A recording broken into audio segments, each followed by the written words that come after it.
Senior doctor হোক, আমি সবাইকে বলেছি যে তোমরা আইন নিয়ে বলছো না কেন? 3 মাস প্রতিবাদ হলো, আজকে কি ধর্ষণ বন্ধ হয়ে গেছে? আজও প্রতি 10 মিনিটে একটা করে ধর্ষণ হচ্ছে, আর এটা হচ্ছে রিপোর্টেড ডেটা।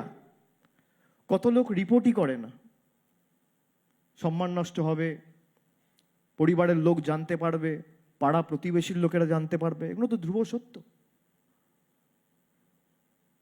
তাহলে আনরিপোর্টেড নাম্বার কত হবে সব মিলিয়ে? তার মানে তো প্রায় মিনিটে একটা করে হয়ে যাবে।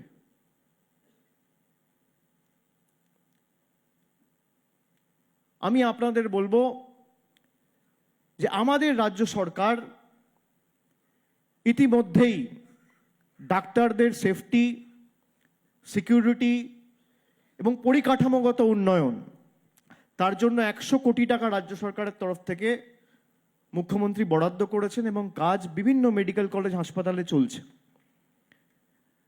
আপনাদের কারোর কোনো যদি অসুবিধা হয়, আমি বারবার দেখেছি ডাক্তারবাবুদের একটা অসুবিধা হয় যে পেশেন্ট পার্টি আমাদের সাথে দুর্ব্যবহার করছে।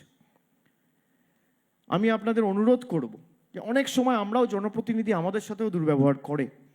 ধরুন একটা পঞ্চায়েতের মেম্বার, সে একটা গ্রামে গেল, কোথাও একটা জল জমে আছে, দুর্ব্যবহার করে, ঠিক আছে, কিন্তু ধৈর্য ধরে আপনারা শুনবেন, আপনারা বোঝাবেন।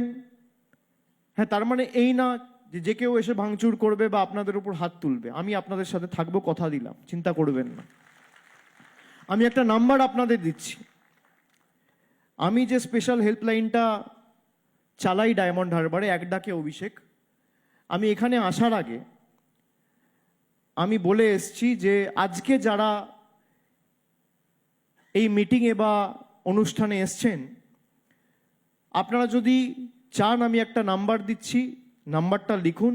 আপনারা সকলে কোনো অসুবিধা হলে এই নাম্বারে সরাসরি ফোন করে আমাকে জানাবেন। আমি একটা 10 জনের কোর টিম দরকার হলে এখানে অভিজ্ঞদের সাথেই কথা বলে আমি 10 জনের একটা কমিটি তৈরি করে দেবো, যারা আপনাদের সাথে যোগাযোগে থাকবে। আপনাদের কোনো রকম কোনো অসুবিধা হলে তৎক্ষণাৎ আমাকে জানাবে এবং আমি আপনাদের সাথে থাকবো।